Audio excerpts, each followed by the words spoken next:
Kabar? Selamat bertemu kembali.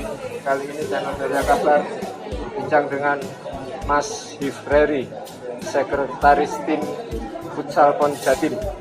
Mas Hifreri ini sejak awal ikut mengawal tim Futsal PON Jatim, mulai dari proses seleksi hingga tim Futsal PON Jatim lolos ke PON di Papua tahun depan. Mas Hifreri, bisa diceritakan bagaimana awal mula terbentuknya tim Futsal Prapon Jatim? Oke, semuanya selamat siang pendengar Surya Kabar. Saya mungkin mau sedikit cerita tentang awalnya tim PON Jatim. Sebenarnya kalau di futsal saya bukan masih orang yang baru, saya masih belum pengalaman, tapi alhamdulillah waktu itu saya dikasih kesempatan sama manajernya PON Futsal Jatim sama Pak Aristofli dan juga ketuanya Pak Dimas Bagus. Awalnya itu kita ketemu itu di rumah makan Padang di depannya kantor KONI Jatim.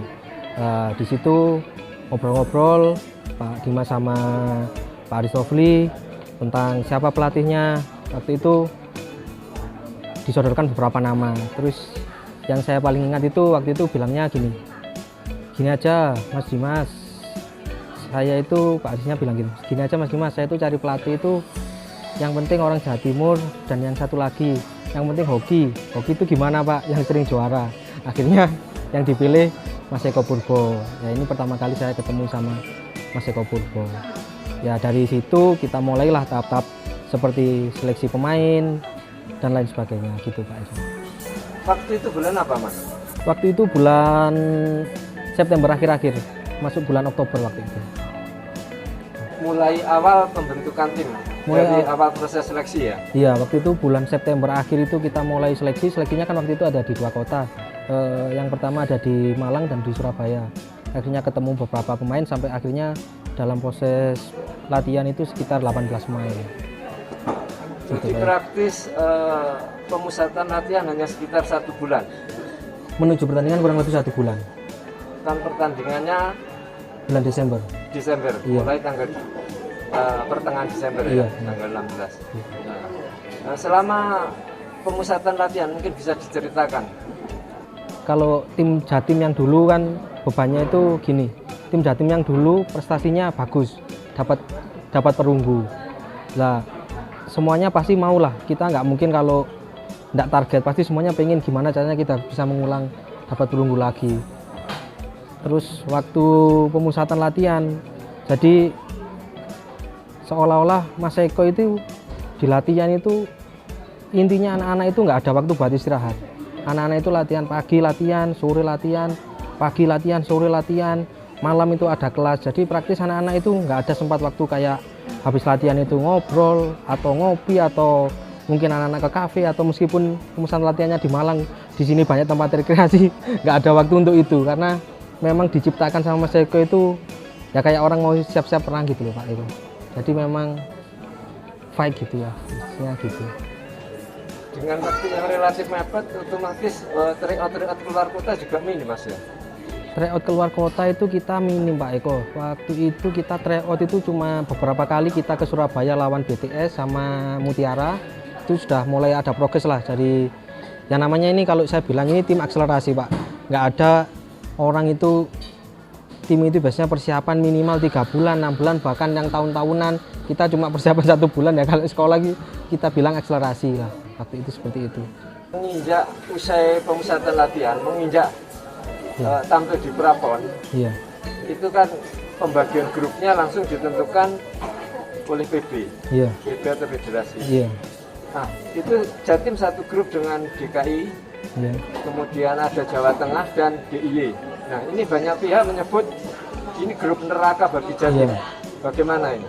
Pertama kali kita lihat drawing Pak, jujur saja semuanya, baik itu saya maupun pengurus yang lain, pasti sedikit banyak itu rasa pesimis itu ada lah. Karena kita lihat DKI timnya matpan, semuanya ada main di Liga Pro, beberapa juga ada pemain timnas juga. Terus mereka TC di Thailand kalau kurang lebih sekitar 1 bulan pulang langsung bertanding. Jawa Tengah juga dia timnya rata-rata anak-anak yang juga sudah main di Liga Pro, kebanyakan dari anak-anak di SKN. Lah kita sendiri Jawa Timur ada pemain kita mungkin 3 orang lah yang sudah pernah bermain di Liga Pro, ada Singge, sama Fadil, sama Riko. Dan kalau Riko sama Fadil memang di BTS, tapi kan mereka bukan pilihan utama atau bukan pilar utamanya di tim itu. Jadi rasa pesimis memang ada, tapi sekali lagi kalau namanya kalau sudah dikasih mukjizat ya sama yang di atas, apapun lawannya. Dan waktu itu sih Mas Eko juga sebagai pelatih, terus semuanya juga sudah tenang aja, kita ini Jawa Timur itu belum bertanding, masih masuk lapangan aja, lawan sudah pada takut. Ya alhamdulillah hasilnya terbukti gitu Pak Eko. Ketika tahu hasil groupingnya, Iya. Jawa Timur melawan tim-tim yang dinilai lebih kuat, tangguh, tim tangguh. Bagaimana reaksi pengurus? Mungkin Mas Reni kan tahu itu. Jujur aja Pak, waktu itu ya saya bercanda sama, kan saya di tim itu kalau yang ngurusi administrasi dan lain-lain kan saya ada teman saya Christian itu. Christian waktu pertama kali bilang, waduh Mas ini drawingnya seperti ini, kita kayaknya rekreasi nih ke Bandung. Dari Christian seperti itu. Terus saya bilang ke Pak Manajer ini drawingnya seperti ini Pak. Aduh timnya kok berat-berat Mas. Tapi saya yakin kok Mas sama anak-anak ini, karena anak-anak ini sudah 1 bulan kumpul, mereka sudah susah seneng bareng, dan sekarang katanya peak performanya sudah mulai ketemu. Saya optimis, berangkat aja bismillah gitu. Kalau dari manajer seperti itu. Kalau dari pelatih itu yang saya salut, mungkin setiap orang ada kelemahan dan kekurangannya masing-masing, ada kelebihannya dan kekurangan masing-masing. Kelebihannya Mas Eko itu mereka menciptakan pemain itu militan. Jadi seolah-olah kalau kamu sudah main di lapangan, kamu harus berani bawa nama Jawa Timur terbang, jangan takut gitu. Jadi nggak usah lihat lawanmu siapa aja, yang penting kita berangkat, kita pasti berjuang maksimal gitu. Waktu itu Mas Eko langsung gitu. Jadi dia nggak komen lawannya siapa-siapa, dia nggak peduli sama sekali. Jadi ketika berangkat itu sudah tanpa beban ya? Tanpa beban. Tanpa beban, justru Iya. itu yang menjadi kekuatan dari Jatim. Iya gitu. Pada pertandingan pertama, Jatim ketemu Di di iya. Yogyakarta. Iya. Itu sebelum pertandingan suasana tim itu seperti apa? Kalau masih ingat, bisa menggambarkan itu Mas? Suasana tim itu waktu itu anak-anak memang happy Pak. Waktu sebelum berangkat itu kan, waktu itu kan lagi booming kaos kayak Indonesia versus Everybody atau apa itu kan, anak-anak itu waktu itu pakai kaos Jatim versus Everybody ya. Mungkin pakai kaos itu Jatim lawan semuanya, jadi anak-anak lost Pak. Wis pokoknya enggak mikir apa-apa, yang penting anak-anak main gitu aja, semangat. Apalagi waktu itu sebelum berangkat ya ada suntikan, kalau misalkan menang ada suntikan bonus dari Pak Ketua, Pak Dimas, ada suntikan bonus dari Pak Haris, jadi anak-anak juga tambah termotivasi gitu. Karena pertandingan pertama itu biasanya kan Iya. cukup berat, Iya. karena ada beban kan, sangat menentukan pertandingan-pertandingan berikutnya. Setelah berhasil melalui pertandingan pertama dengan kemenangan telak 11-2 Iya. lawan di Yogyakarta, pertandingan kedua kembali dihadapkan melawan tim yang lebih tangguh, Jawa Tengah. Waktu Ceritanya. ya gini Pak, waktu lawan Jogja saya sedikit ulas lagi itu, saya kan nggak ada di sana, saya masih di Jepara. Jadi setelah saya tahu, dikabari sama teman-teman, Mas anak-anak menang 11-2, hari itu juga saya langsung berangkat ke sana karena lawan Jateng itu kan, karena anak-anak ada peluang, saya langsung berangkat ke sana. Waktu lawan Jateng skornya 2-2, pertandingannya seru Pak, kita sempat unggul dulu 1-0. Setelah itu kita ketinggalan 2-0 sampai kurang 1 menit kita masih ketinggalan. Waktu itu saya cuma ya, kalau orang itu ya sudah nggak punya hati, kurang 1 menit ketinggalan 1-0.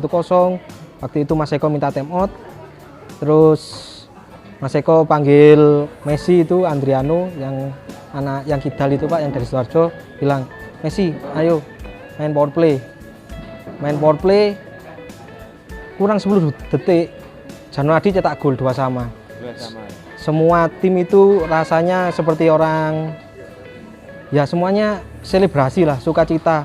Soalnya melepas ketegangan itu. Ya mungkin itu juga yang aku bilang hoki itu ya di situ itu Pak, mungkin Pak. Karena kalau itu kalah ya sudah selesai. Kita memang rekreasi ke Bandung waktu itu.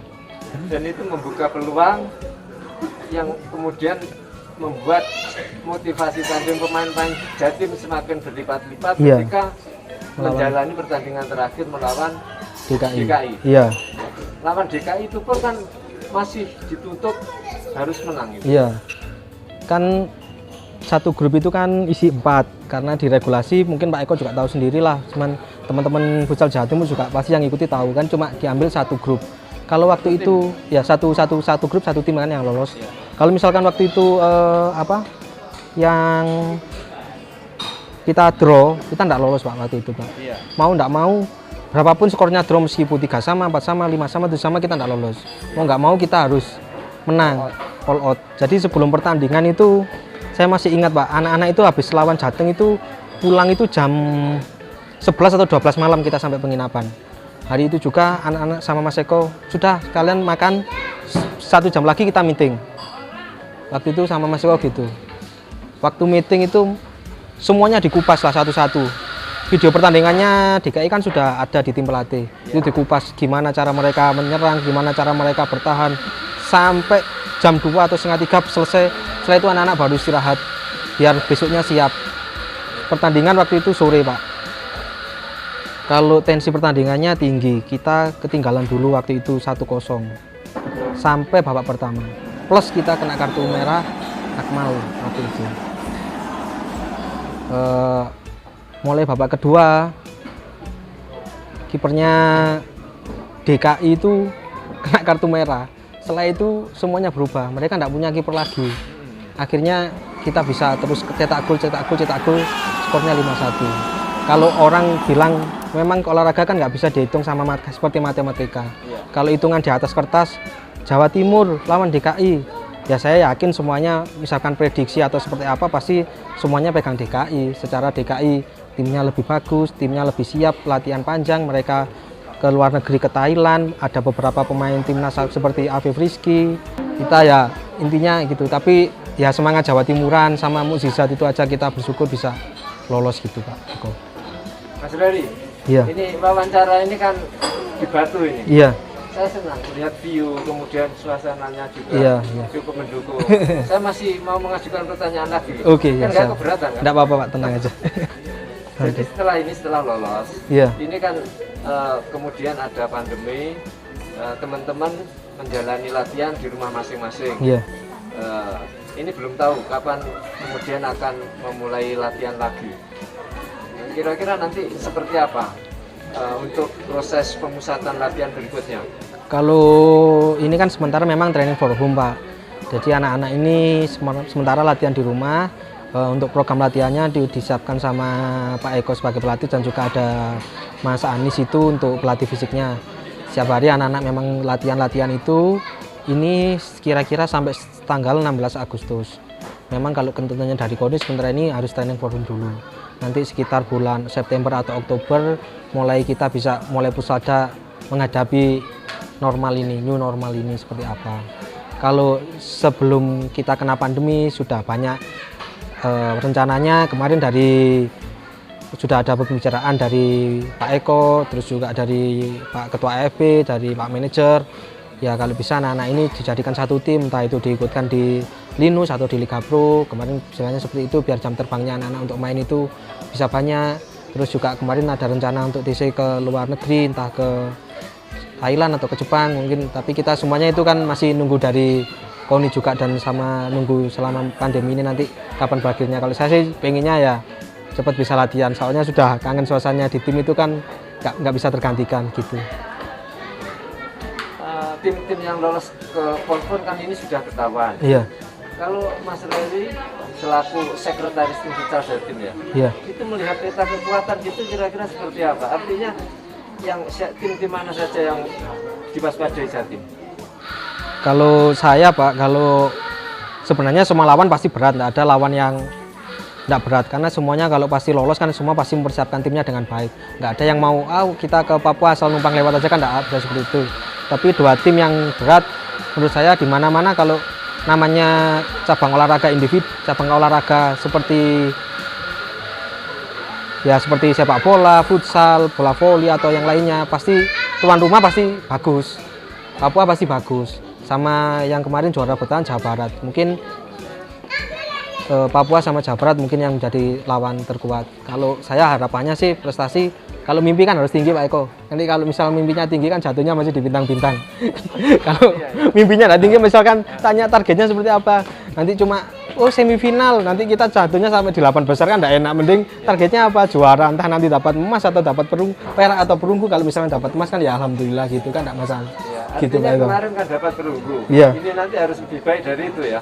Ya mudah-mudahan harusnya seperti itu, biar nanti ya Jawa Timur biar nggak dipandang sebelah mata lah, biar ada prestasinya lagi juga. Gitu. Terima kasih penggemar channel Surya Kabar.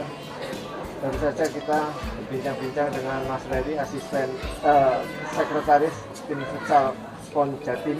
Semoga di PON nanti futsal Jatim bisa meraih medali emas tahun 2021. Ya, amin.